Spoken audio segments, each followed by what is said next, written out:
بسم اللہ الرحمن الرحیم۔ السلام علیکم ناظرین، آپ دیکھ رہے ہیں حافظہ وائس یوٹیوب چینل۔ اگر کسی نے جائز مراد مانگنی ہے جو پوری نہ ہوئی ہو تو ہر نماز کے بعد مرد حضرات مسجد میں اور جو عورتیں ہیں وہ گھر میں ہی سورہ فاتحہ اس طریقے سے پڑھیں جو طریقہ اس ویڈیو میں بتایا جائے گا۔ نہایت ہی آسان عمل ہے۔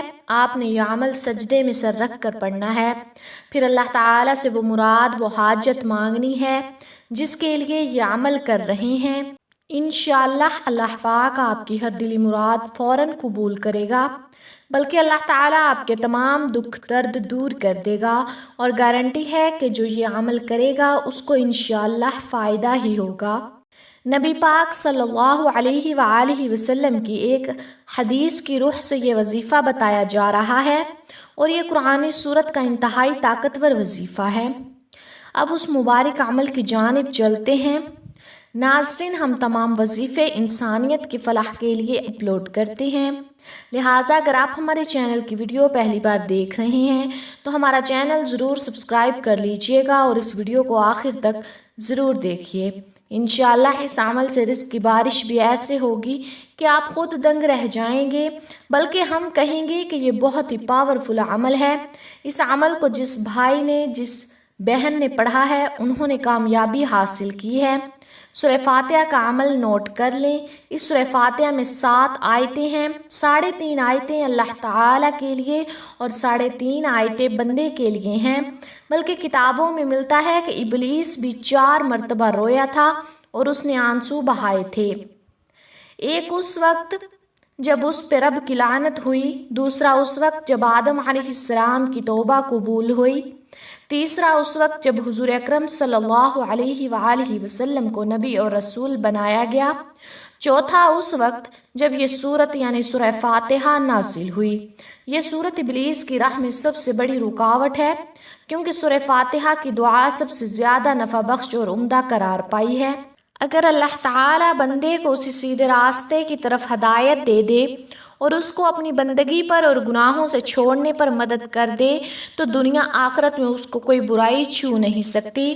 اللہ پاک فرماتے ہیں کہ جو بندہ الحمدللہ رب العالمین کہتا ہے تو اللہ پاک فرماتا ہے کہ میرے بندے نے میری ثنا بیان کی ہے۔ جب بندہ کہتا ہے الرحمن الرحیم تو اللہ پاک فرماتا ہے کہ میرے بندے نے میری بزرگی بیان کی۔ جب بندہ اشیاک نعبد و اشیاک نستعین کہتا ہے تو اللہ پاک فرماتا ہے یہ میرے اور میرے بندے کے درمیان ہے اور میرے بندے کے لیے وہی ہے۔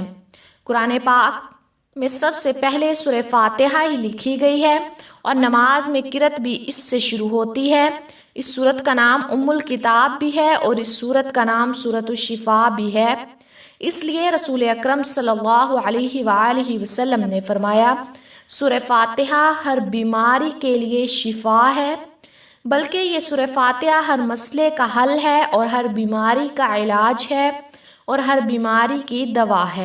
لہٰذا آپ کو اگر کوئی بھی مسئلہ ہے یا اگر کسی نے جائز مراد مانگنی ہے جو پوری نہ ہوئی ہو تو ہر نماز کے بعد مرد حضرات مسجد میں اور عورتیں وہ گھر میں ہی سورہ فاتحہ اس طریقے سے پڑھیں کہ جب اشیاک نعبد و اشیاک نستعین پر پہنچیں تو 21 مرتبہ اشیاک نعبد و اشیاک نستعین پڑھیں۔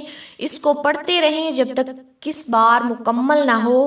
سورہ فاتحہ مکمل پڑھ کر سجدے میں سر رکھ لیں، اور آپ نے سورہ فاتحہ کو سجدے میں سر رکھ کر پڑھنا ہے۔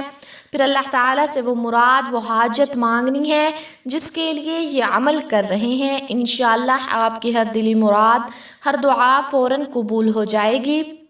جب ہم پر مصیبتوں کے پہاڑ ٹوٹ پڑیں، مشکلات میں گر جائیں یا بھنور میں پھنس جائیں تو سجدوں کے ذریعے ہی رب کو راضی کیجیے۔ سجدہ ہر پریشانی کا علاج ہے، بلکہ سجدہ ایسی عبادت ہے جس پر ساری کائنات کا اتفاق ہے۔ لہٰذا آج کا یہ سجدے کا عمل آپ کریں اور کمال خود دیکھیں۔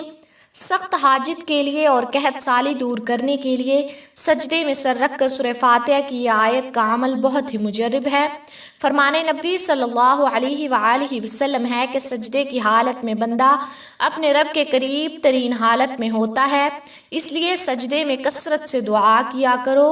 مسلمان تو دوران سجدہ زمین کے چھوٹے سے ٹکڑے پر آسمان کی بلندیوں اور وسعتوں میں پہنچ جاتا ہے، لہٰذا آج کا یہ عمل اس وقت کریں جب آپ پر مصیبتوں کے پہاڑ ٹوٹ پڑیں، آپ مشکلات میں گر جائیں اور آپ بھنور میں پھنس جائیں، تو دن میں کسی بھی وقت گھر یا مسجد کے صحن میں قبلہ رخ ہو کر سجدے میں سر رکھ کر سورہ فاتحہ کی یہ آیات ایاک نعبد و ایاک نستعین 21 بار پڑھیں، انشاءاللہ جو بھی حاجت ہوگی جلد پوری ہو جائے گی۔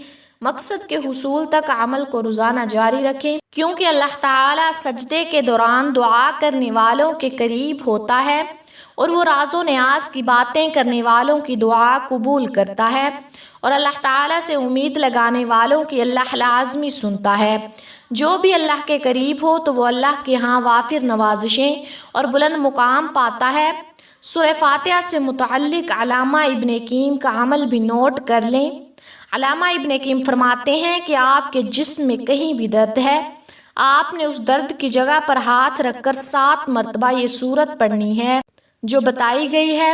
یہ سورہ فاتحہ ہے، یہ پوری پڑھ لینی ہے، 7 مرتبہ پڑھیں اور پھونک دیں، انشاءاللہ تعالی دن میں 2 مرتبہ۔ اگر آپ یہ عمل کریں گے آپ کو پہلی بار احساس ہو جائے گا کہ آپ کو آرام آ رہا ہے، لیکن اگر دن میں 1-2 مرتبہ یہ عمل کر لیں تو آپ کو آرام آ جائے گا۔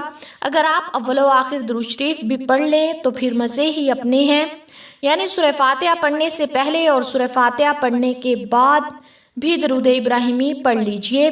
یہ طب نبوی میں سے ہے کہ اگر آپ 7 مرتبہ سورہ فاتحہ پڑھ کر درد کی جگہ پر پھونک مار دیں گے یا پانی پر دم کر کے پی لیں گے تو انشاءاللہ اس درد سے آپ کو خلاصی ملے گی۔ حقوق العباد لازمی پورے کیجئے اور حقوق اللہ کا بھی خیال رکھیے، کیونکہ اللہ کبھی حقوق کی حق تلفی کرنے والے کو پسند نہیں فرماتا۔ قیامت کے دن اللہ پاک اپنے حقوق تو معاف فرما دے گا، مگر حقوق العباد یعنی حقوق اللہ کی مخلوق کے حقوق جو آپ نے ادا نہیں کیے ہوں گے ان کو معاف نہیں فرمائے گا، ان پر آپ کو سزا دی جائے گی اور آپ کی نیکیوں سے ان حقوق کو ادا کیا جائے گا۔ دعا ہے کہ اللہ تعالیٰ میرا سنانا، آپ کا سننا اپنی پاک بارگاہ الہی میں قبول اور منظور فرمائے، آمین ثم آمین۔ ناظرین اگر ویڈیو پسند آئے تو کمنٹ باکس میں اللہ تعالیٰ کے 99 ناموں میں سے ایک نام ضرور ٹائپ کریں۔